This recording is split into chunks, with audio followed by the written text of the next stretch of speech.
what Dairy Crest was doing was stripping out any competition in the southeast, so it could really monopolise. The farmer was either going to pack up milk, or he would sell his milk to a big milk buyer that was then pasteurising milk and it going on supermarket shelves. My inspector, a few weeks later, came out to the farm, not on a visit, but to read me a letter from the powers that be in the Food Standards Agency, telling me that the online sales that we were doing by courier were illegal, had to stop. Past the farm gate, you're not dealing with farmers at the market and so on. You're dealing with a pretty brutal commercial world.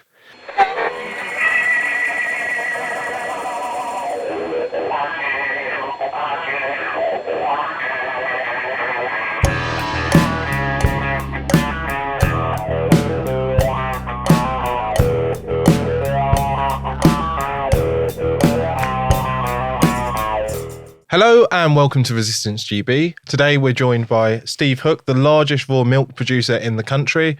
Could I just say before we start, thank you to everyone who supports us on Patreon. If you want to keep these conversations coming, there are links below to support us from 70p a week, £3 a month. So please do help us out. But Steve. I will. Do you want to explain, how people know you? My name is Steve Hook. I'm an organic dairy farmer down in East Sussex. We are the UK's biggest raw milk seller, and I believe we've got the widest range of raw milk. We've been selling raw milk for about 15 years. People might have seen me before in one or two ways. We were selling raw milk in Selfridges and were taken to court for selling raw milk in Selfridges, and there's a great story with that. But that really increased our visibility, if you like. And then a year later, there was a film called The Moo Man, which was all about our farm, the way that we farm, the way we look after our cows and raw milk. And that ended up premiering at the Sundance Film Festival in 2013. And it was showcased by the United Nations in 2016 in their Year of the Family Farm. So we've had some great things that have happened to us as a little dairy farm down in East Sussex. But we really do want, and we have done, punched above our weight for raw milk and for the consumer to have choice. And it's so important to get that alternative narrative out there about why raw milk is an incredible food, and not the food that some people might have an impression of as being a dangerous food because of the demonisation of raw milk by, shall we say, the food establishment. Well, before we talk about raw milk and all its benefits and everything, could I ask how you got into doing raw milk? Yeah. Dad and I are tenant farmers, or we were back in early 2000s. So that meant you didn't own your farms? Yeah. We've been farming. Our family have farmed in East Sussex for 250 years. Generations sort of built and lost empires. And Grandad came to work on the farm where we are now in the 1930s. He applied for a farm worker's job. And then when the farm changed hands in the 1950s, Grandad effectively went with the farm. Dad was born in 1942. And when he was 16, he asked the new owner if he could run the farm. The owner thought that Dad was too young, but then he thought, well, if you've got that much about you to ask me that question, I'll give you the opportunity. So, which is brilliant. And Dad was then 17 and he was buying our cows, the first sort of pedigree cows that we had. And Dad is a brilliant dairy farmer. He loves cows, cow mad, and made the farm a very good farm on the edge of the Pemsley levels, which is beautiful, but it's also very marginal land in terms of farming. And we, because the Pemsley levels is a site of special scientific interest, a triple SI, we've got a lot of constraints on us in how we can farm. So we have to farm very extensively and look after wildlife and so on. So for us, in the late 1990s, around 1998, when we were struggling as tenant farmers financially, it was a no-brainer to convert to organic production. We didn't have to sacrifice very much in the way that we did things to become organic. We were pretty well organic anyway. And straight away, we had a far better milk price. In 2001, the milk price, I think, for organic was around 33, 34 pence per litre. But a year later, it crashed. The organic milk price really fell away because the market was very fragile. A wave of more dairy farms had come on as all fully organic. They're converted. And the organic milk market, which was very small, was oversupplied suddenly and the milk price dropped. So it's very sensitive at that time. Myself and 5 other dairy farmers, we got together, formed a company called the Wilden Organic Dairy Company. And the idea was that we promoted our own milk with our traceability and story and provenance, all the good things that you should have behind food. We weren't going to risk money in stainless steel equipment. We were going to contract a farmer who got some spare bottling capacity and pasteurizing capacity to do our milk for us, and we would just concentrate on marketing our milk. And it was a real eye-opener. For example, we costed a contract for Budgeons to supply them with organic milk in the southeast. They wanted a single price per gallon for our milk in 1.2, 0.4 pint full fat, semi-skimmed and skimmed polys to serve their shops in the southeast. We costed that out at £2 per gallon, gave ourselves a 10% margin. So we went in at 220, which is that 10% margin was nothing for the risk that we were taking. And Dairy Crest got that contract at £2 per gallon. So in that moment, we sort of realised no matter how much we thought we were trying to add value in our brand and provenance and telling our story behind our milk, it didn't really matter. It was all about price, purely about price. How was it that Dairy Crest was able to take over and get such a low price in the market? They're a huge dairy company who buy milk very cheaply and have got per litre of milk very, very low processing costs. Whereas a farmer doing it has got far higher processing costs. And a classic example of what was happening at that time was us trying to find a farmer who got a bit of spare capacity to bottle and pasteurize milk, who would have been ideal for us to do our bottling for us. And that, in theory, helps that farmer, gives him a new bit of income without risk. Those farmers in the southeast were disappearing quite fast. So what was happening was that a farmer who'd got his own little milk round, Dairy Crest would try and buy that milk round and buy the farmer out. The farmer would say no, and Dairy Crest would undercut going with a milk round next door and sell milk cheaper. And in the end, it became untenable for the farmer, and he'd take that handshake. But when he did that, the pasteurizing and bottling stainless steel equipment on the farm, as part of that contract, had to have one of two things had to happen to it. Either, if it was to be sold, it had to be sold at least 200 miles away, or it was destroyed on site. So what Dairy Crest was doing was stripping out any competition in the southeast so it could really monopolise the doorstep milk round. And it made them dependent upon Dairy Crest after that because they couldn't bottle their own milk. Well, yeah. So the farmer was either going to pack up milk or he would sell his milk to a big milk buyer that was then pasteurising milk and it going on supermarket shelves. So that was an eye-opener as well. We realised with just those two experiences, and we had some other similar experiences, that past the farm gate, you're not dealing with farmers at the market and so on. You're dealing with a pretty brutal commercial world. Now, we learned some great lessons in that time. We never actually traded a single litre in those 2 or 3 years. And we decided to fold up because it just couldn't work.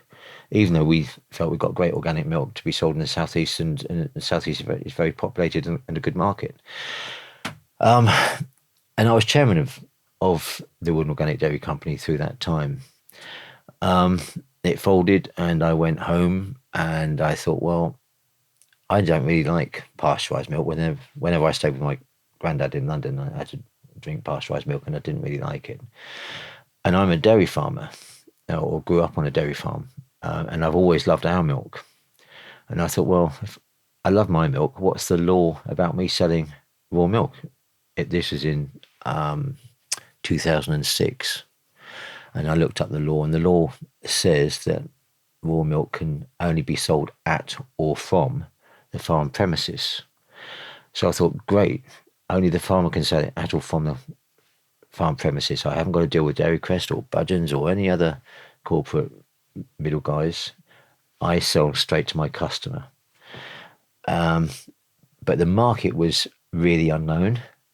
A farmer is very used to being a price taker. You don't really have any say in the price that you're paid. But I was in this really rare situation as a farmer to make my own price. And I had no idea where to pitch raw milk. And at that time, I also didn't understand the value of raw milk. Like every dairy farmer, and this saddens me to say this, but like every dairy farmer, and the golden rule of marketing is that you know your product inside out, so you know what you're selling to your customer. Dairy farmers are brilliant at producing milk, but they've got no idea what milk is, and therefore they don't know what the value is, and that value and story behind it goes away. The moment the milk lorry comes on the farm and takes a dairy farmer's milk away, the value in it is gone. So trying to establish a price. In the supermarkets at the time, there was a bio milk, which is effectively a pasteurized milk with good bacteria added back to it. So it was the nearest thing I could compare raw milk to. And so I didn't really understand the biology of raw milk at that time either. But that bio milk was super big money compared to normal milk. It was, or I say normal milk, pasteurized milk. It was about 3 or 4 times the price. So I pitched my milk in at the same price, and I went through the process with the Food Standards Agency to become licensed to sell raw milk. And in 2007, January, we went to our local farmers market and had our first ever farmers market stall, and with milk on the table and samples, people tried it, and we had a little sheet there for people to sign up to go on our very brand new doorstep milk round. And the following week, Dad literally drove off the farm in his Volvo estate with 12 pints of milk in the back to be delivered to about 6 houses around our town, Helsham. That was how we started to sell raw milk. Quite quickly, the milk round grew. And then in about 2008, I had our first website, which was purely a brochure website, explaining a bit about raw milk as I knew it at the time. And suddenly I was getting emails from all around the country. Hi, I live in Newcastle. How can I get your milk? And I kept all these emails. And one day, about 6 months later, I emailed them all back and said, I'm thinking of doing it. I've had a look at costing it. I think it's going to cost around £2 per litre for me to get it to you. Is that viable? Is that good for you? And to a man, every person said, yes, we want you to do it. At this same time, with the Food Standards Agency, this is pioneering, nobody had done this before. As a raw milk producer, I'm inspected by my dairy inspector, who comes on the farm. Back then it was every 3 months. And I said to my inspector, I'm looking at doing a nationwide courier delivery. I can't see any form on it. What do you think?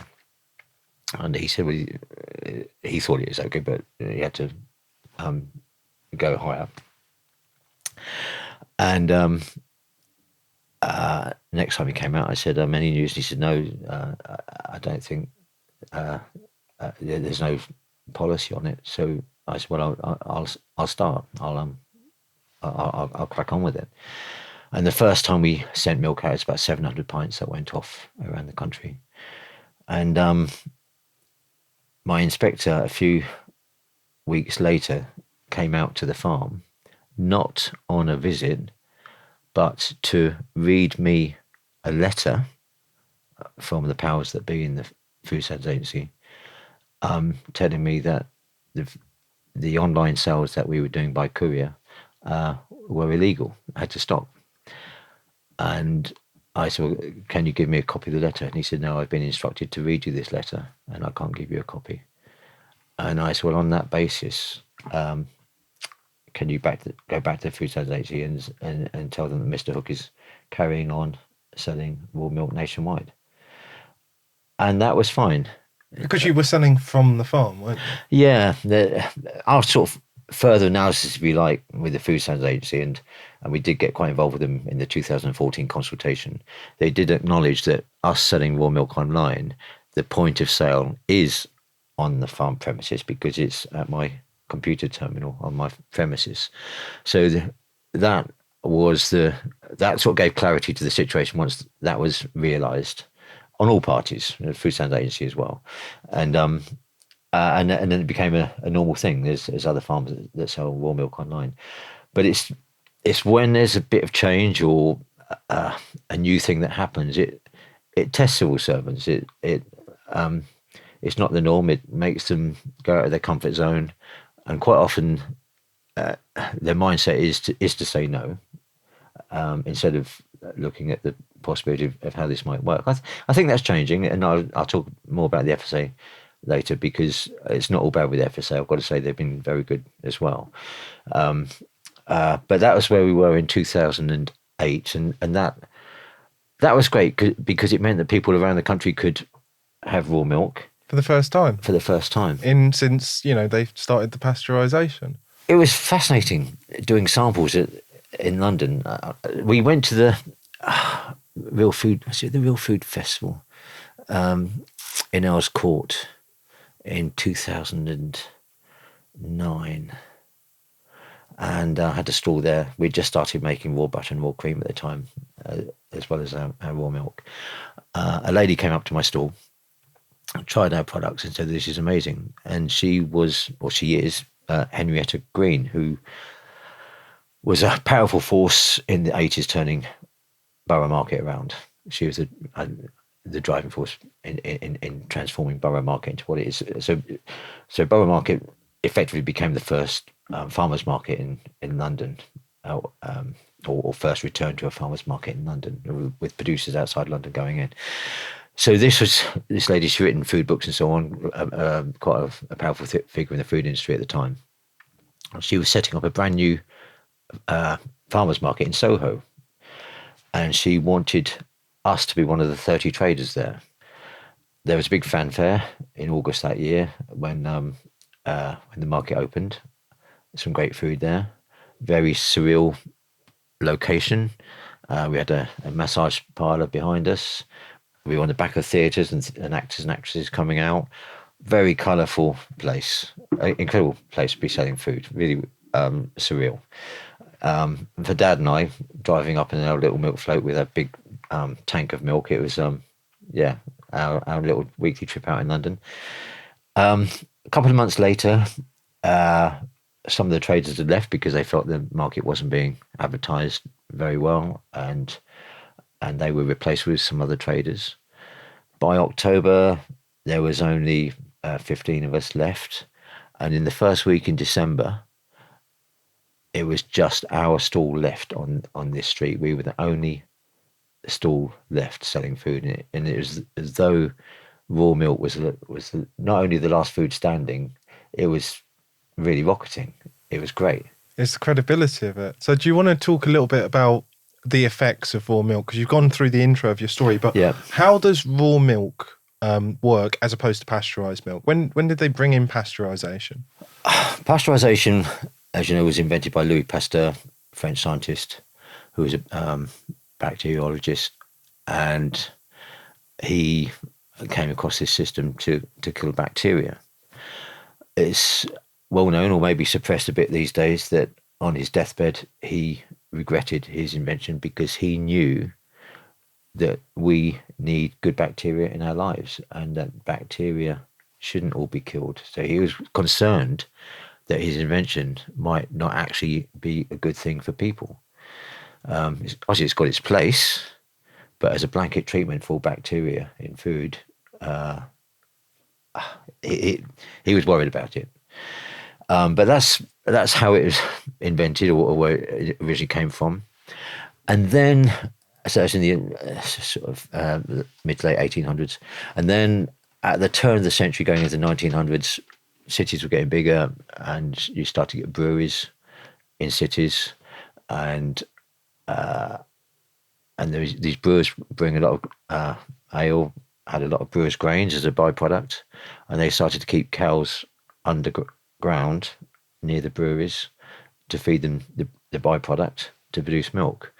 So suddenly milk was being produced in a completely different way to cows on the South Downs, eating grass and producing milk. It doesn't seem nice for the cows at all. No, it's a bit like the pit ponies in the mines. The cows are kept in the dark, underground, fed brewers' grains, and they were milked underground. And you started to get a poor quality milk in very unhygienic conditions. So pasteurization for that type of milk was a straightforward thing to happen, because it meant that that milk could be pasteurized and made safe for people to consume. But that's not what milk should be. So pasteurization came in for that, and it also came in for TB, tuberculosis in cattle, bovine TB, according to the scientists, can be transmitted through milk to people. So it also came in as a measure against TB. Other reasons for pasteurization is a disease in cattle called brucellosis, which causes abortion in people, or the brucella bacteria can cause abortion. But brucellosis in UK cattle was eradicated in the 1980s, so that doesn't exist now in the UK. It's still in Europe. Brucellosis is in European cattle, but not in UK. How prevalent is bovine TB? Bovine TB is a major issue throughout, principally England and Wales, especially the west and central side of England, not so much on the eastern and northeastern side of England.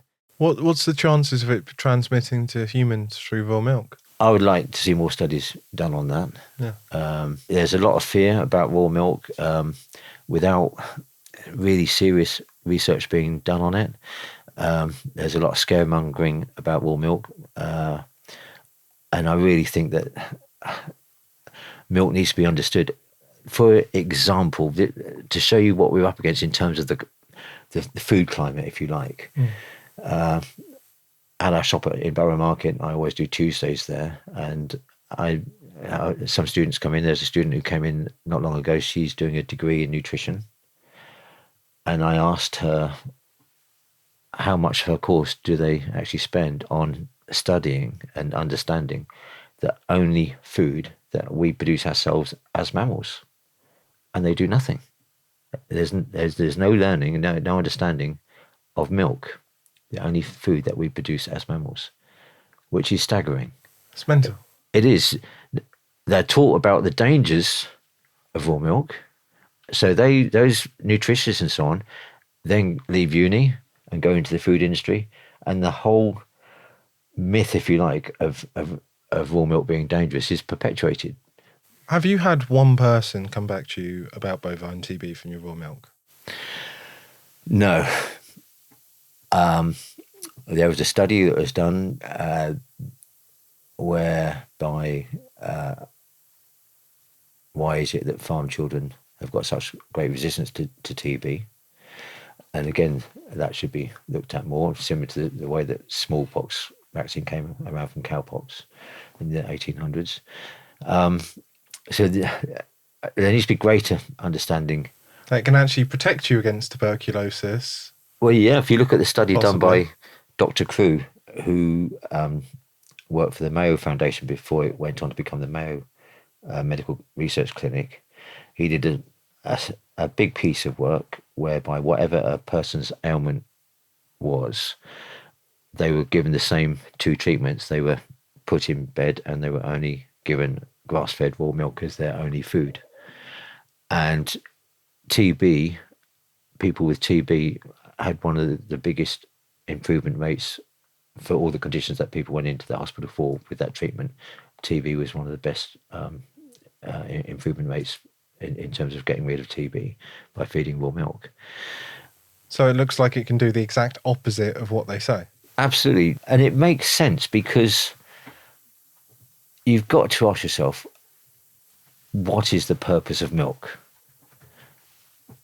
Milk is completely different to every other food that we consume because, as I said earlier, it's the only food that we produce ourselves as mammals. We don't produce peanuts ourselves as animals, for example, but we produce milk ourselves. So why do we produce milk? And it's very simple. For any mammal, not just human, but any mammal, milk has to do three things. It's your first food when you're a newborn. It's your only food. And on its own, without the help of any other food, it has to sustain you, enable you to grow your brains, muscles, and bones, and so on. So the protein in raw milk is the protein for muscle growth, way ahead of any other protein. That's its job. And it's also got to protect you against infection. So raw milk helps fight infection. And I believe, I don't know if this is true or not, but I believe that over time, raw milk adapts to different diseases or whatever that's around to help the next generation adapt to the new threats that are in the environment, to give that newborn the best chance of survival for any mammal, not just humans, any mammal. No other food has got anywhere near those properties. When people talk about avocados being superfoods, I just think, come on, let's think about this a bit. Now, because raw milk has got all those properties, it's also the closest thing to blood biologically. Why aren't we studying it more? Why aren't we understanding how beneficial raw milk can be for healing people, as well as just sustaining them and giving them a healthy life in the first place? It's very simple. If a big pharmaceutical company could create a product that does what raw milk does, you imagine how world-beating that would be. Yeah, if they could do that, but you can't patent raw milk, and in some ways it's a sign of man's arrogance. They think that they can take milk and make it better. They can't. They pasteurize it, which completely changes it into. You can't compare pasteurized milk to raw milk. They've got two things in common. They're both called milk and they're both fairly white in colour. And that's where the comparison lies between raw milk and pasteurized milk. So what's the difference? What happens to milk when you pasteurize it? There are two definitions of pasteurizing in the UK. One is 60 Celsius for 20 minutes, and the other is 72 Celsius for 15 seconds. If raw milk undergoes either one of those two treatments, it's considered pasteurized, which means that all the bacteria are dead. Now, those bacteria in raw milk, you've got to bear in mind that when milk comes out of a cow, for example, it's got loads of good bacteria in it. Lactobacillus, which is a good guy, it's on our side. They are incredible. They will outcompete pathogens, for example. They're on our side. That's why we need them for our gut health. But whether bacteria in milk are good or bad, they're killed. Now, those bacteria don't disappear in pasteurized milk. They're still in the pasteurized milk, but they're now dead. Oh, wow. They don't. So pasteurized milk has got dead bacteria in it. Now, what happens to those dead bacteria? Work really should be done on this.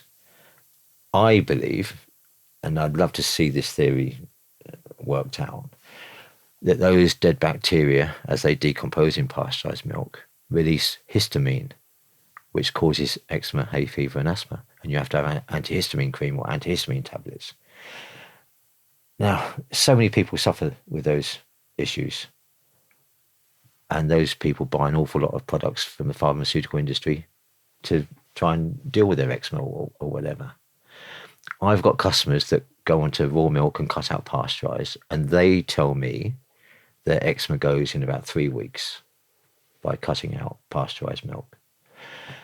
Now, I don't know if the pasteurizing industry know about this or not, whether they've got that knowledge or not. I've no idea. I've never done the science. I'd love to see if the science could be done on that. It's just what I think. I've got no proof of that. But just in terms of the interest of human health, why don't we do this? The problem is who will fund it.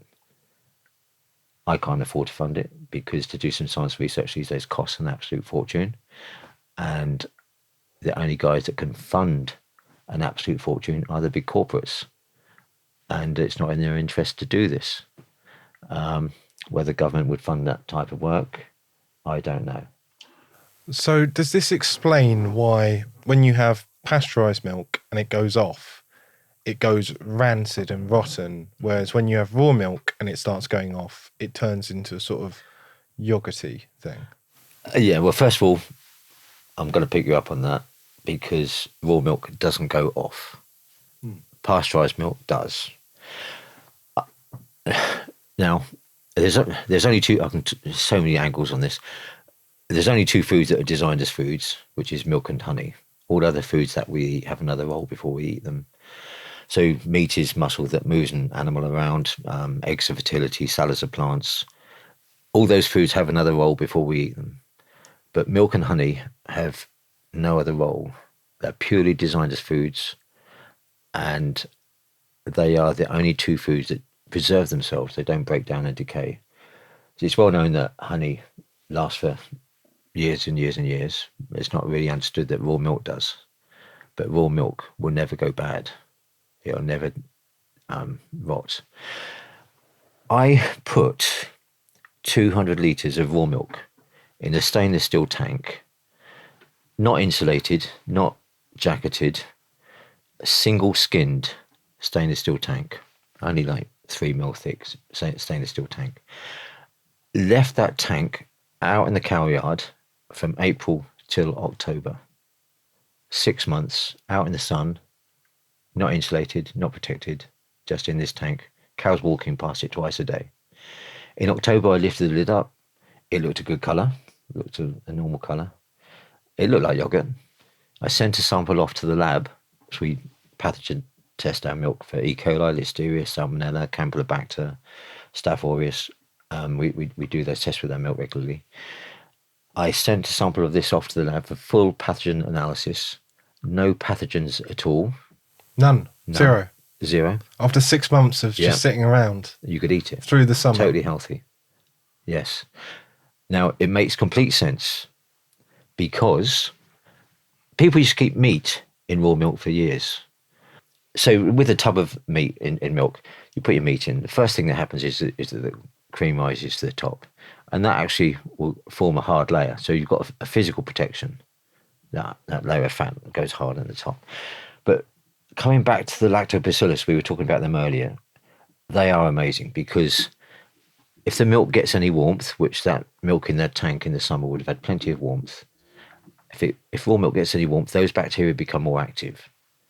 And as they become more active, they eat the lactose and they'll grow as a population and the milk will become even more probiotic, even more population of the good guys.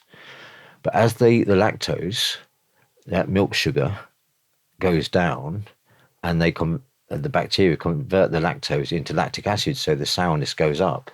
So the milk goes from being a sweet to a sour milk. with temperature, with warmth. Now that build up of lactic acid pickles and preserves the milk in acid, just like you pickle onions in acid. Pathogens can't survive in that acidity. In hot countries without refrigeration, historically, they knew that when raw milk turned sour, it was safer because the acidity would kill any pathogens in it. We sort of lost this knowledge, but it's starting to come back.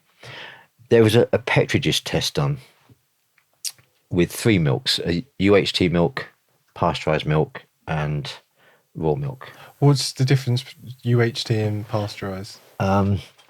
So UHT milk is ultra heat treated, so it's taken to even higher temperatures than normal pasteurized. Than normal pasteurized. It's a milk that is very common in the US and in Asia. Basically, it'll have a 6-month shelf life on it. And talking to people, although it's sold in refrigerated displays in the shops, it doesn't actually need to be. It's so dead. Oh, so this is the long life milk? Yeah. UHT, okay.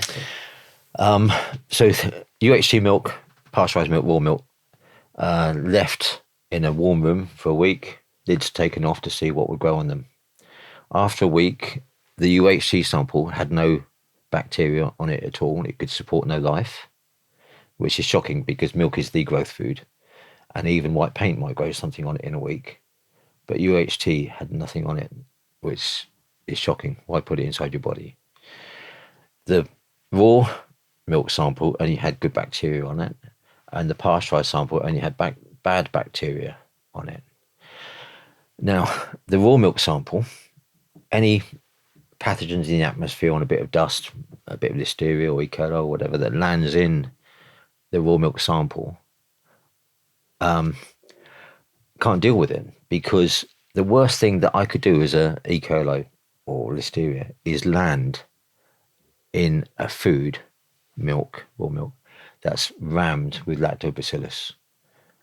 Pathogens are weak by nature, competitively, whereas lactobacillus is super aggressive.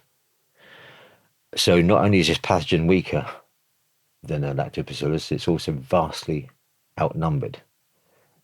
So it doesn't really stand a chance. It can't exponentially grow. All food poisoning risk modelling by environmental health and scientists is based upon a pathogen landing on a dead food, having no competition and exponentially growing and causing a problem. But that can't happen in raw milk. Raw milk has been challenged with a known population of E. coli or known population of listeria or salmonella or whatever, and the pathogen will grow and peak between day 5 and day 7, and by day 14 disappear. Completely opposite to normal, conventional food risk modelling. On the pasteurised sample, you've killed all those lactobacillus. So anything that lands in it has got a food source. With no competition, it can exponentially grow on. And depending on what type of bacteria landing in that pasteurised milk, they'll either spoil it or could turn it into something quite nasty. It's got no defence. Raw milk is the only food, and honey, that have an inherent defensive biology to them. No other foods do. Well, obviously yogurt and so on, probiotic foods do. But raw milk is, it's an incredible food. Wow.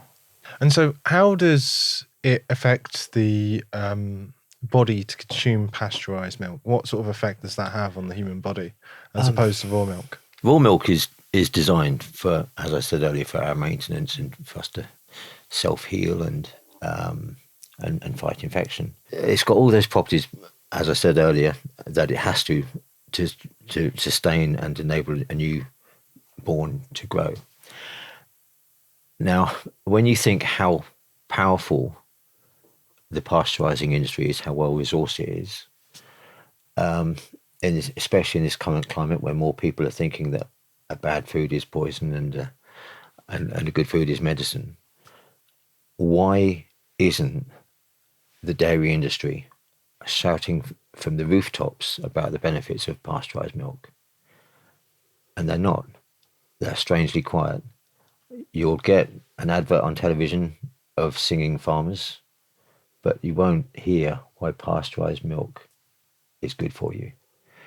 And I believe, I'd love to be corrected on this, and if the pasteurizing industry want to correct me on this, I'm very happy. But I believe that the only health claim they can currently make is calcium. I don't think they can even now claim protein in pasteurized milk as being beneficial, because there's more work coming out about denatured or heat treated protein, us not being able to digest it and causing problems. I did have three executives from a big pasteurizing company from Japan that came out and saw me about how to add value, and because they're struggling in what the dairy industry has done for about 30 years. They've confused people about what dairy produce is, and when you look at how even now how the dairy industry is messing around with milk, if you like, in terms of ingredients and adding this and adding that and so on. It's no wonder the public don't really understand dairy, and that's worked well for the pasteurizing industry in the past, because if your customer doesn't really know what they're buying, then you can sell them what you want. But there is now a premium for understanding what the food is that you're about to put inside your body. And I asked these execs, because there's a premium now on honesty and transparency on food and how it's going to affect a person's health, what are the health benefits of your pasteurized produce? And these three top execs looked at their feet and they didn't say anything. They couldn't. I wasn't expecting them to be able to say anything. But that's a huge problem. I don't know where it's going to end up, but the food industry, the conventional food industry, i.e. governments and the big corporates, have really owned the narrative about food for 50 years, 60 years. I know there's good and bad with social media, but what social media is allowing is an alternative narrative about food. And I'm getting so many under 25s coming to me now wanting to buy raw milk. And I say to them, why do you want to buy raw milk? And they said, well, I hear it's good for me. It's on TikTok and so on.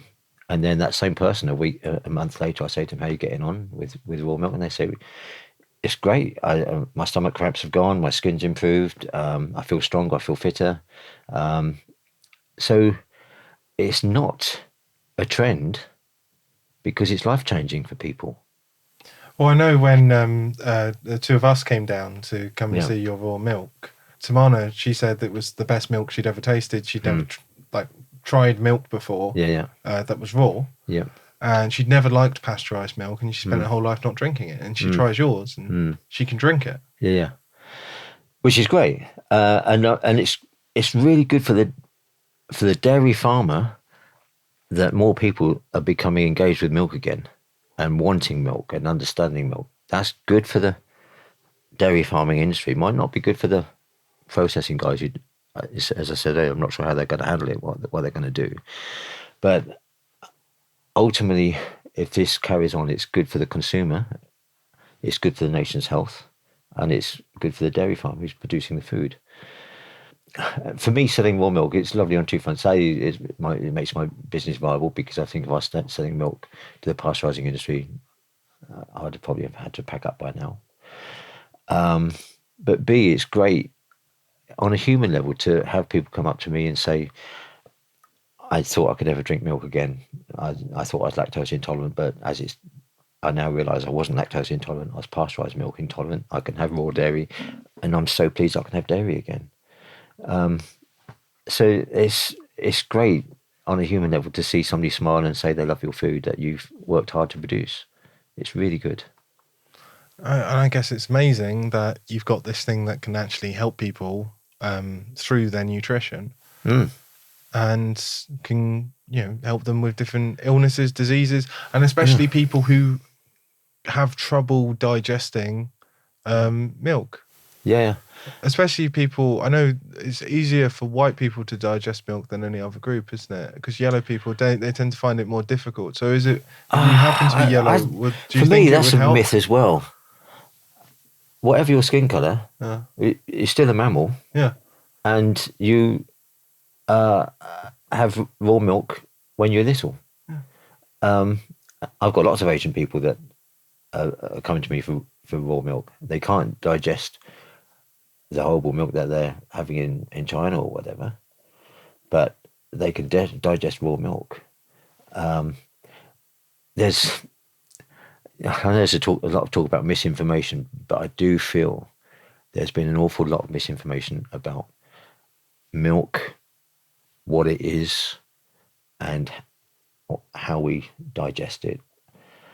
It's no wonder we can't digest pasteurized milk or processed milk, because that's not what we're designed to do. We're designed to metabolize raw milk for, as I said earlier, for lots of reasons. If we were meant to have pasteurized milk, that's how it would come out, if you like, out of a teat or whatever. But that's not what we are.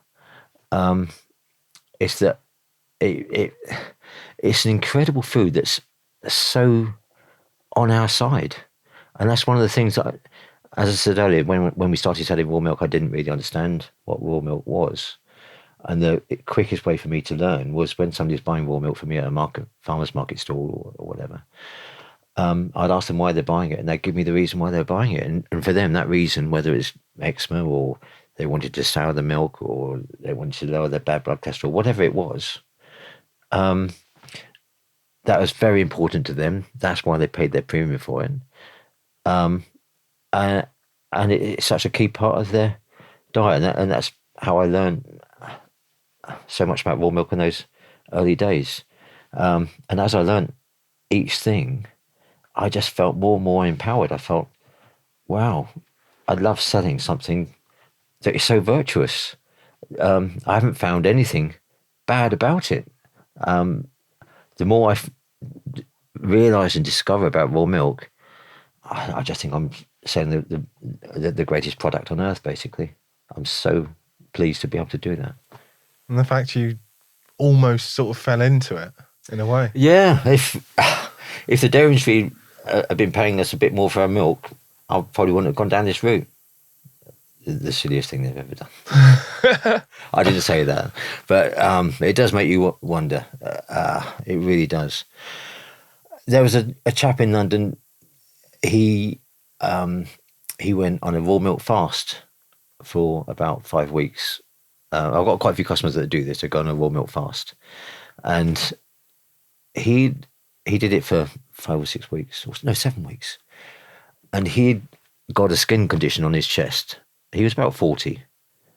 It had never gone. He'd had it since he was a teenager, over 20 years. It had different treatments, antibiotics and stuff for it. Nothing had ever shifted it. That cleared up. This is what he told me, anecdotal. It cleared up in the first 3 weeks of the raw milk fast that he went on. Wow. Now, I'm getting more and more anecdotal stuff as more and more people consume raw milk and tell me how it's changed their health. Again, this is just shouting out for some serious research to be done on it. And the more that the conventional food industry, if you like, decry raw milk or persist with it, this argument that it's dangerous and so on, I think the more, especially the under 25s and so on, are disbelieving of authority and what they're being told by those bodies. Ultimately, honesty has got to come out about food. That's what will happen. And when it does, it's good for you and I. That's the important thing. You've had some pushback though, haven't you? Do you want to talk us through a little bit more of your journey? Because we started with your journey, then we started talking about all the benefits. What about the pushback? In 2011, I was a speaker at the Abergavenny Food Festival, a fantastic food festival, and I had a stall there. A chap came up to my stall and said he'd like to try some of the raw milk and butter and so on. And said, wow, this is amazing. I want this in my store. And he gave me his card, and he was the manager of the food hall in Selfridges. So I sort of turned around and pretended to do something whilst I gathered my thoughts, because this was big. And then I fronted him up and I said, "Yep, let's look at this." And we met 2 or 3 times that autumn and worked out how we thought we could put raw milk into Selfridges. Now, at that time, the Food Standards Agency board, a third of the board, which is captains of industry, if you like, was made up from chief execs from the pasteurizing industry Oh, wow. of the Food Standards Agency board. So the people who are regulating you were just the big businessmen who obviously would like to put you out of business and eliminate their competition. Yeah. Dairy UK, which is effectively the Association of Pasteurisers, if you will, as an industry body, called for a ban on raw milk in that autumn 2011. And as I said earlier, raw milk had been bedeviled by conventional food industry for years and years. Now, the way that we went into Selfridges, because as I said earlier, the law is that a farm can only sell the raw milk at or from the farm premises. It doesn't just say at the farm premises, it says at or from. Now, those two tiny little words, or from, are massive, because they denote additional premises under the farmer's control off the farm premises. So what we did was I rented sort of 2 meters square in the food hall my vending machine, and it was my sale to my customer. Selfridges' only interest was rental. Now, as you can imagine, Selfridges is a fantastic brand, a powerful brand, and they've got their own in-house environmental health team. So my milk had to be tested in that autumn by Selfridges, which it was regularly, before we even started. And the same with Westminster City Council. We did a lot of preparatory work with Westminster City Council. So those bodies were happy when, in the first week in December, I was there selling raw milk. When that machine went in, my machine went in, the proverbial hit the fan, because nobody had ever endorsed raw milk, and suddenly the pinnacle of the private food sector, Selfridges Food Hall, was very publicly endorsing raw milk, and the industry hated it. The dairy industry hated it. They wanted that machine out of there straight away. One machine. Yeah. Now, within 24 hours, the Food Standards Agency contacted Westminster City Council and told them to enforce its removal. Westminster City Council came to me and I said, "Well, it's not your area of law, it's the Food Standards Agency's area of law. Go back to the FSA and tell them to deal with it. It's their area of law." So Westminster did. They went back to the FSA and said, "Your pigeon, you deal with it." The Food Standards Agency then wrote to Selfridges and said, "Remove the machine in your food hall, it's illegal selling raw milk." Selfridges wrote back and said, "It's not our machine, it's Mr. Hook's machine, contact Mr. Hook." And the FSA never did. But unbeknown to me, at that time, undercover detectives were taking milk samples, taking photos, building up a case. I had no idea. That The milk police were after you.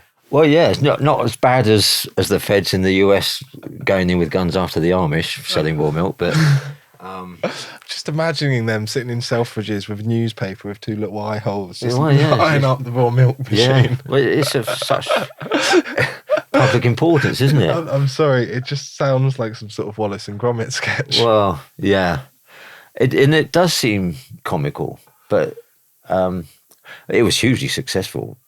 People coming in and buying their raw milk, and as it was in the newspapers, on television, so on. So for us, for our brand, it was fantastic, and also for Selfridges, they've got a formula that works out the value of publicity, and for them, it was hitting massive numbers as well.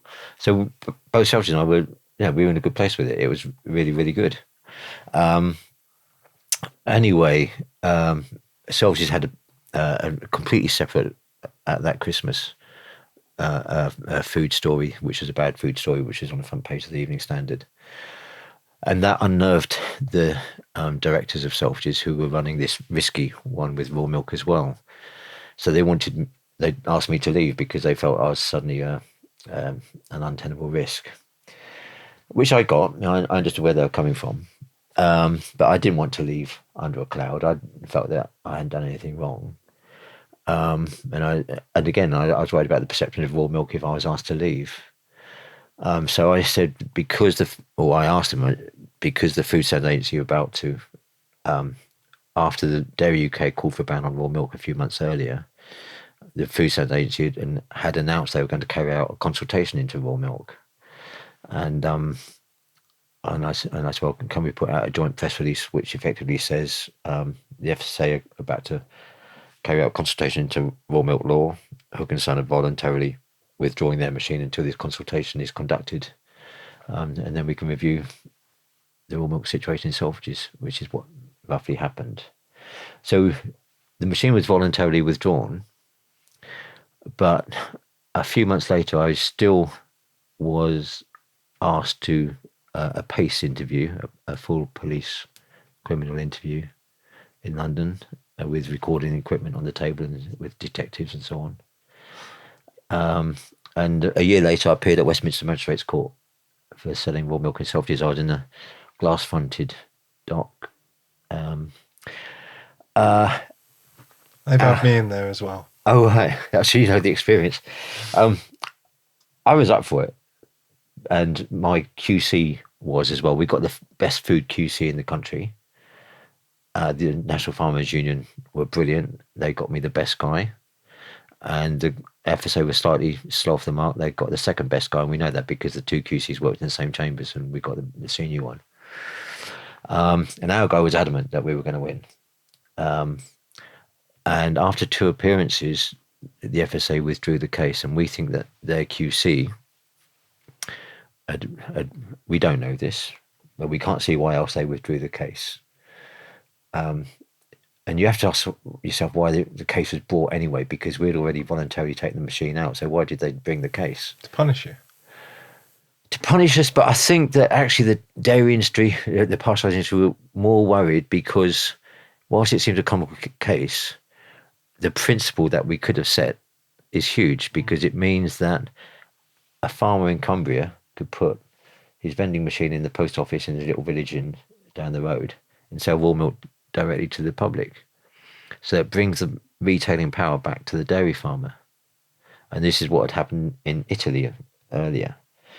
So I think that was the bigger picture. I don't know that. That's the only reason I can see as to why they brought the case. And then why did they withdraw it? And I think that their QC must have advised them that they would lose. And if they did lose, then the precedent would be set. But by not pursuing the case, it remains uncontested, a grey area, and hasn't been tried again since. But having said all that, the consultation into raw milk law happened a year later. And this is where I take my hat off to the Food Standards Agency, because although the board was very biased in terms of its makeup with the pasteurising industry, the actual civil servants, the policymakers, did say they were going to conduct a transparent, scientific-based consultation, which sometimes can be an absolute whitewash, but they did. They were as good as their word, and they did conduct and listen to the evidence. And what really helped those policymakers was, for years they've been told by the pasteurising industry that raw milk is dangerous and the farmer won't know the biological risk and handle that, and it can be dangerous to the industry, and then the whole industry is impacted by a case of poisoning. The pasteurising industry is also impacted by a case of food poisoning. That's what the civil servants have been hearing for years. But what the civil servants did, the head of policy, she actually came to our farm and to another raw goat milk farm to see for themselves what we did on farm level to ensure the safety of our milk. And they came away from my farm and this goat farm, Ellie's dairy, absolutely blown away by our understanding of microbiological risk, the food management safety systems that we've got in place, and the testing that we were doing. They didn't realise that a farmer could do all that. And they had a far more satisfied mindset that it could be done. And that emboldened them to actually recommend raw milk sales to not only to continue being sold, but the consumer should have choice, and that raw milk should be produced safely, and that internet sales are legal. That happened in 2014. Then another consultation was held 4 years later in 2018. In that time, raw milk sales had increased by sixfold nationally. And what the FSA then did in 2018 was recognise that situation. And the thing that they did, which was fantastic, was that they brought raw milk into conventional food law. Instead of it being in this funny little space outside waiting for something to happen, it's as though the door had been left open for something to happen. Now it is brought into mainstream food law, as all food industries are, and has to have food management safety plans and so on, so that risk is mitigated and dealt with. So raw milk is in the establishment, if you like, in the way that it's viewed in law now. And the demand is growing, and what the FSA is doing is trying to manage the safety of raw milk going forward, recognising the growing demand for it. They're in a very different place to where they were back in 2010, say. So that's really encouraging. That's really good. So whilst I've had my differences with the Food Sales Agency, I've also got my respect for them as well. So now, at the moment, you are continuing to grow. Have you had any more setbacks, or are you just continuing to grow now? Any more setbacks? Well, yeah, nothing to do with raw milk, but we've lost land back at the farm. We don't own the whole farm, and we've lost land because the landowner wants to sell the land for housing. We've objected, and even though we've saved a third of that land to be retained as agriculture, the landowner is pretty sore about it, and they won't let us on the land. They're renting that to another farmer.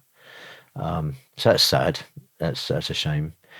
But I've got to put that to one side, because when I look at the pluses of our business, so I don't think anybody else has got our raw milk knowledge. They certainly haven't got our range, and they certainly aren't. Haven't got a stronger brand and as say well known in London. You know, we've really got a great setup in London. And people can find your stall down at Borough Market, can't they? Yeah, we've got a shop in Borough Market. And it's worked really well at Borough Market. We've been there for about 15 or 16 years. And if I told somebody that we were at Primrose Hill Market or Stoke Newington Market or whatever, people, it sort of goes over the heads a bit. But if I say to somebody that we're at Borough Market, they think, wow, you must be good. Your food must be great. It's such a strong brand, and that brand and what it represents. Borough Market's interesting because the trustees have changed, the management's changed, and they've had a real reset on their food policy and where they want to be by 2030 and what Borough Market should represent and look like by then. And they feel that their role is not just about promoting good food, but also being about educating people about food. And what we're doing at Hook and Son really fits with the direction that Borough Market want to go in as well. So it's it's lovely. It's a good relationship. It's a very good relationship. And I think that the public are increasingly, or a high percentage of the public, especially youngsters, are more in that receptive mindset of trying to understand food instead of mindlessly going into a supermarket and not thinking about the food they're buying at all. Well, you look at a lot of things you find in the supermarkets, seed oils, like the overly processed stuff. You've got, almost everything. Sometimes there's carbs. Even the packaging can be an issue. Yeah. and a lot of people are trying to go back to raw food. I mean, a lot of people try going to veganism, but for most people, veganism just doesn't work, and it just doesn't give them the nutrition. And a lot of people have Yeah, just completely given that up. People have tried going organic, but I think raw is the sort of genuine deal. I agree. Organic, okay, organic gives you a measure of the way the food is being produced, but that doesn't mean to say it's still not an ultra processed food. It could still be a mash up of ingredients in there. It could still be soil fed milk, for example, but it's organic soil that's gone into the cow's diet. So it doesn't mean grass fed, for example. Veganism, carnivore, whatever you say about diet, as I said earlier, the one food that we are designed by definition being a mammal is milk. And I've had quite a few vegans that have come up to me in recent years and said they were vegan between, say, 16 to 20, and they're now on raw milk. And they just feel stronger and got more energy and so on. There's a lot of narrative about ultra processed at the moment, and it's right there, because you've got to ask yourself, why is it when there's never been so much science and technology around food, why is there so much obesity, skin problems, allergies, all these issues? It doesn't seem to make sense when there's never been so much science, but actually it does, because our metabolism as humans has evolved over, depending on what you believe, hundreds of thousands, millions of years, long, long time. But the rate of change in our food in the last 60 years has been so rapid, our metabolism can't evolve anywhere near fast enough to keep up with it. So people take food in, and it might look nice, it might taste nice, but 3 or 4 hours later you regret, you feel you wish you hadn't eaten it. And that's because your metabolism can't cope with it. And then your skin develops problems or whatever it is. So there's a massive concern about ultra processed, and when you see what's going on in the dairy industry and how they're manipulating ingredients into new foods and so on, that's just the dairy industry that I see. I don't really see other industries, but the complete opposite to ultra processed is raw. Now, raw was a scary word for people 10 years ago because it's too close to the bone. It's too wild. But raw now is in a different place. It's the complete opposite to ultra processed. And I think that's where the power is now in the word raw. And that's exciting and real, because it's not mucked around with. It's not misinformation. It's the real deal raw. And that's why people are coming to me for raw milk.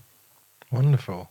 Well, what I was going to ask was, going forwards, are you worried with some of the attacks on farms that we've seen? Because we've seen we've seen the death tax extended to farm properties.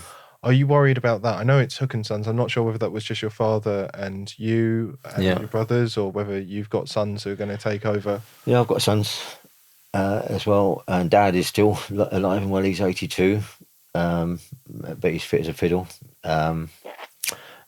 It is a really concern. Farming is getting pummeled at the moment in lots of ways. Now, when we were in the EU, we were part of the Common Agriculture Policy, which was the strongest policy by a country mile in the whole of the EU. It's the only policy that was rock solid, and it was a huge policy. But what it did, it paid farmers a subsidy per acre or per hectare. So you had an area payment. And in the UK, that was about £100 per acre. Now, when we had Brexit, in theory, the UK was a net contributor into the EU budget. So in theory, by withdrawing, we should have been better off.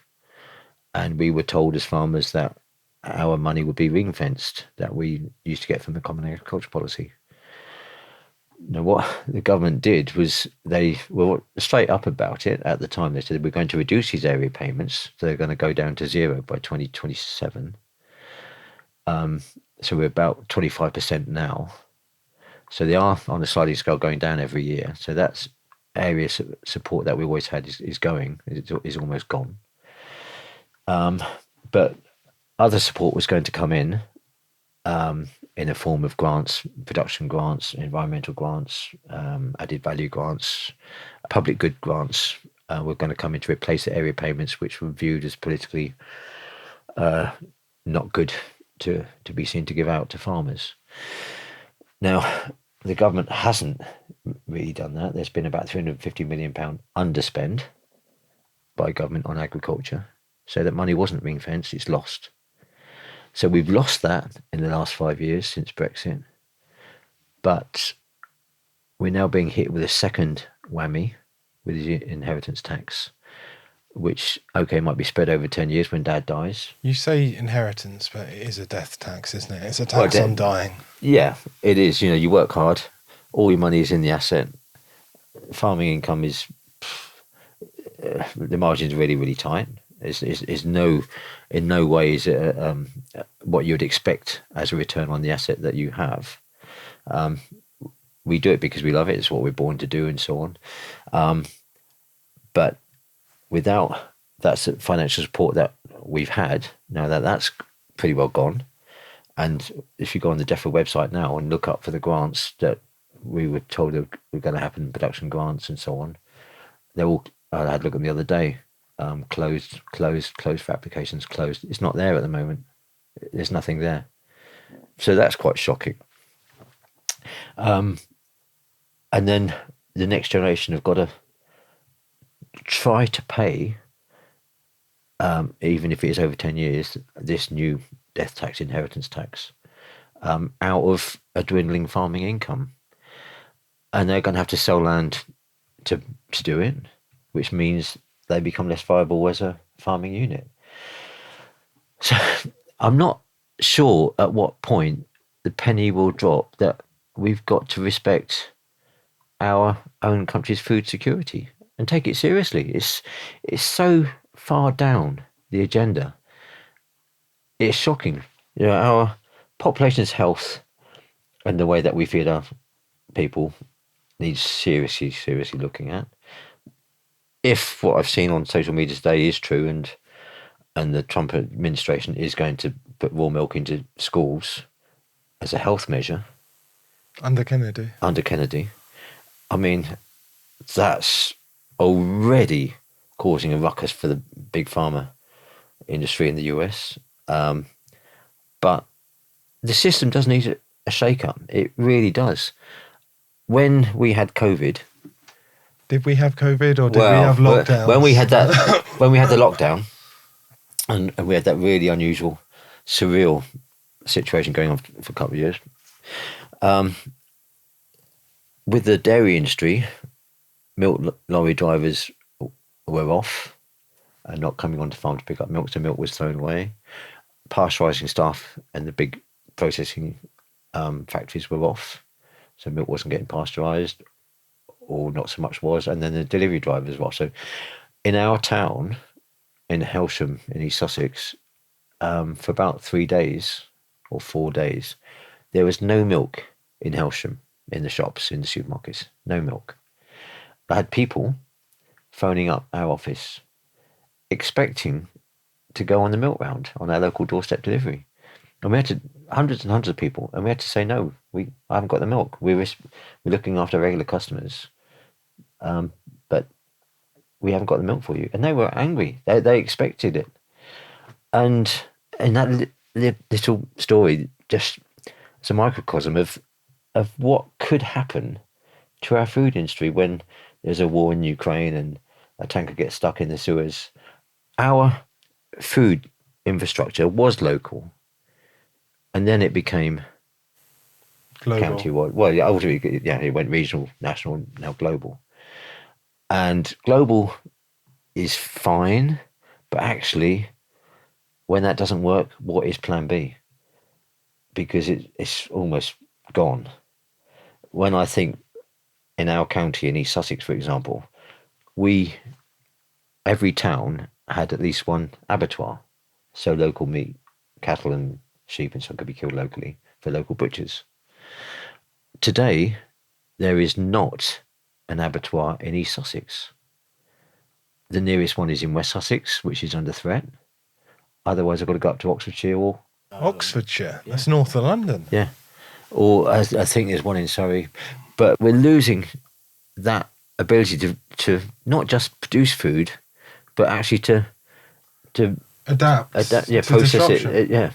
So if there does happen to be some disruption and you can't get from A to B, if roads get blocked up, if Yeah. there's some sort of crisis, you may have all of the cows, Yeah. but you can't butcher them. And so people are going to go hungry. Yeah. Ultimately, food security isn't on anybody's agenda, not on the planning system's agenda, who are the planning authorities all over. All the policies about building houses and the bias towards development is huge. But in terms of food security for a district council, for example, it's not on their radar.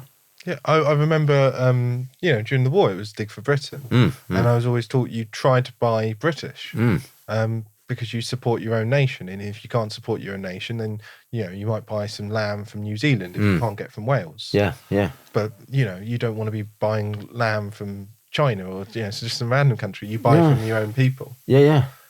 That's right. And that's, the previous NFU president, Minette Batters, she was great. She's really very good. There was a lovely story about her going into a local pub in Hampshire, and because on the blackboard outside it said local produce, and she went in and asked where the pork came from, and the waitress said, I don't know, I'll find out. And she came back and proudly said it comes from a local wholesaler. Well, that local wholesaler was getting their pork from Denmark. So it's this sort of, but that sort of thing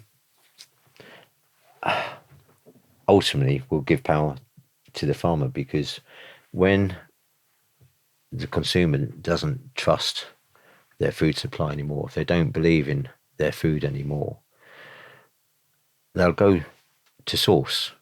Just like we were saying about raw earlier being pure, go to source, and you don't get all those elements in the food chain that you don't trust anymore. I went to the talk by the dairy industry. It's 10 years ago now, probably. This talk was given by some chief execs about trends in dairy consumption over the next 10 years. And they said there's going to be two things that affect demand. One is technology, and the other is branding. And technology, from their point of view, the dairy industry is increasingly breaking down milk into its components, reconstituting it into new products, increasing shelf life, and all that stuff is increasing the globalization of dairy produce. But technology, from the consumer's point of view, they're increasingly going online, finding out about that, don't like it, and don't trust it. And if they don't trust it, then they go to a farm shop or buy from the farm.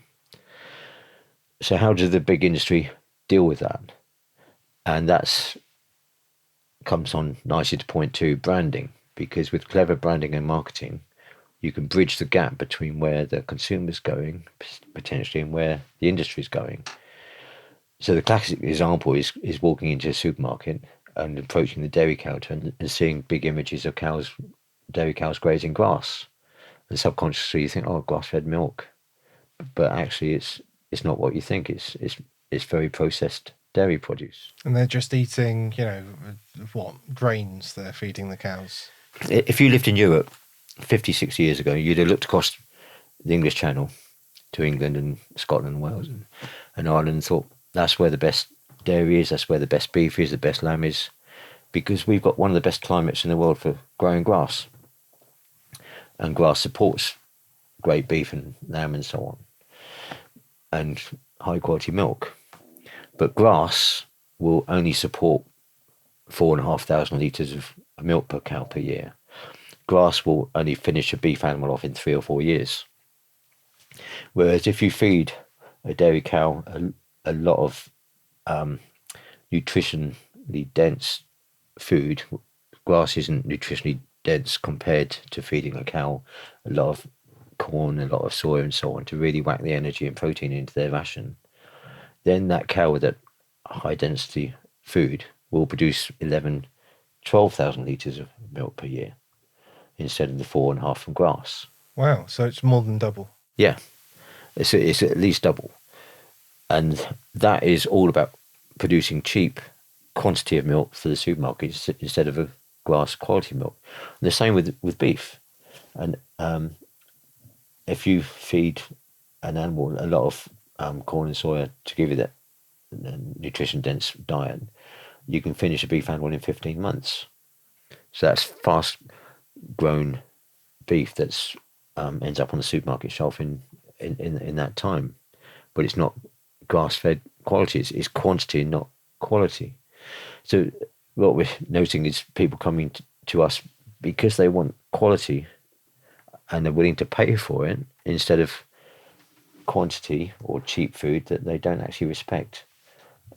Does it? So it changes the taste then. So Yeah. if you had raw milk, but you were feeding them, a bunch of corn or wheat or something like that, right? Or soya, you said. Yeah. It would change the taste, and would it change the nutrition as well? Again, it'd be great if some serious work was done on that. For example, I understand that if you have a high starch diet, your immune system is weakened. Now, if a cow is on a high starch diet, a lot of corn to produce a lot of milk, then in theory, is their immune system weakened, which means they're then more prone to mastitis or TB or whatever. Also, those cows that are doing those high yields are under a real production pressure, which means their ability to deal with an additional load on their system, i.e. an infection, is reduced because so much of their metabolism is going into milk production and not being able to deal with those additional challenges. I do think that what we're about to do with our farm and the model, if the investor comes in, it'll be a very different way of dairy farming because it'll all be about grass-fed, extensive milk production as opposed to the mainstream high volumes of milk which are sent off to be pasteurized. Hygiene has improved massively on dairy farms. Even these guys that are doing super high yields, the actual milk hygiene is still fantastic because of modern milking systems. We're not milking underground in barns anymore by hand. The actual systems in milking is really fantastic. Dairy farming has got an opportunity ahead of it, but how that materializes and whether it's taken, I'm not sure. Change happens from the bottom up. So if consumers are shouting for raw milk, then they're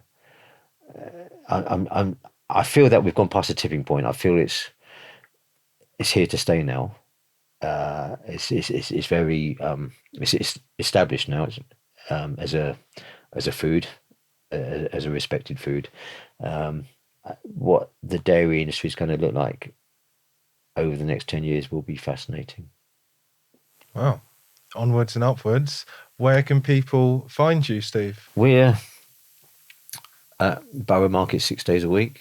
And you're personally there on a Tuesday. I'm there every I'm Tuesday. making more work for you now. That's right. Because people are deliberately going to choose a Tuesday to come down. And you're going to go, oh my God, I can't get a break. I love meeting people. I love talking about milk. And I will talk with anybody, whatever their view. I'm not saying that everybody's pro raw milk that comes and see me. I'm very happy to talk about raw milk with somebody who's dead scared of raw milk or feels it shouldn't be out there. That's fine. You do samples as well, don't you? Yeah, we do samples and people love it. It's such a great product. The raw butter, for example, I love telling people that the cholesterol in raw butter is in its natural form, so you can digest it, and your good blood cholesterol goes up and your bad goes down, which is the complete opposite to pasteurized butter because it's been heat treated. So not only does the person really enjoy the raw butter because it tastes great, it's actually good for their health at the same time. So it's a win-win. One of my favourite customers is a chap who's about 35 and he comes along with his son who's about 4 and he buys his son a packet of raw butter and peels the wrapping off, and his son starts munching into a roll of raw butter. That's fantastic. And you've got raw cream. Raw cream, raw yogurt, which is like the holy grail of the dairy world, because normally when you make yogurt, you pasteurize the milk to kill all the bacteria that's already in the milk, so that when you put your yogurt culture in, that's then the only type of bacteria in there and gives you the control over the type of yogurt you're making. But nonetheless, you've got all the problems of pasteurized dairy in the base milk that you've pasteurized. If you can do it as a raw product, fantastic, because then everything in it you can digest. And it's the ultimate probiotic. It is the ultimate. It's up there. Yeah, it's right up there. It's got to be the ultimate probiotic, along with raw kefir. You do kefir? We do kefir as well. We do ghee, which is an amazing product as well. You do skimmed milk though. Yes. I've got to say, when you said, "Oh, we've got skimmed," I just went, "But why?" Again, I love these questions because it's a chance to explain to people what happens with dairy produce. In the raw world, everybody wants full fat milk, everybody wants cream, and they want raw butter. They want the raw fat, which is totally get. There's good reasons for that. But to get the raw cream, I've got to put my whole milk from the cow into a cream separator, so that the whole milk gets split into cream pouring off one spout and skim milk pouring off the other. So I've then got my cream, which people want, and I've got the cream I can churn into butter, which people want, but I've had to produce skim milk to get the cream. So what do I do with the raw skim milk? Because it's still a great product, it's still got raw protein in it and so on. So we use the raw skim milk to make our yogurt with, and it's a really good yogurt. A lot of people don't realise it's actually made with skim milk. But yeah, it's still valuable, even raw skim milk, because it's raw protein essentially. Oh, and you got ice cream as well. I tried some of the ice cream. Yeah. The ice cream's really We good. think it's UK's only raw ice cream. So we've got an ice cream that's actually probiotic. If when you have our Greek yogurt ice cream or the strawberry and Greek yogurt ice cream, because our produce is raw and we don't pasteurize the ice cream mix, the ice cream is raw. So that ice cream is probiotic. It's good for your gut health at the same time. As well as just being making me peckish, and I told you to bring some raw milk along, and you've disappointed us. It's terrible. Yes. I know. The trouble is, I had a litre of raw milk and I drank it on the way over. Oh, it's clearly that good. Right, you haven't said your website though. Oh yeah, Hook and Son, www.hookandson.co.uk, and on our website, we've got our sales channels, descriptions of where we are in farmers markets in London, our local doorstep delivery in East Sussex, and our nationwide courier delivery service is all on there. But there's also other information on there about how we farm, about raw milk. Please get in touch with us if you want to find out anything about raw dairy, because if there is one life-changing food, it is raw milk. Beautiful. Well, thank you very much, Steve Hook. Cheers. Thank you very much, Will. That's been great.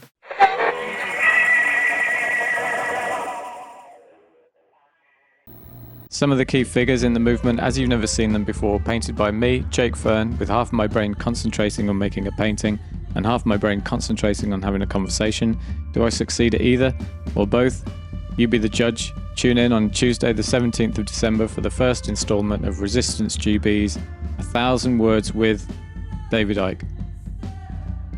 Oh, there you go. Oh, that's far better than I thought.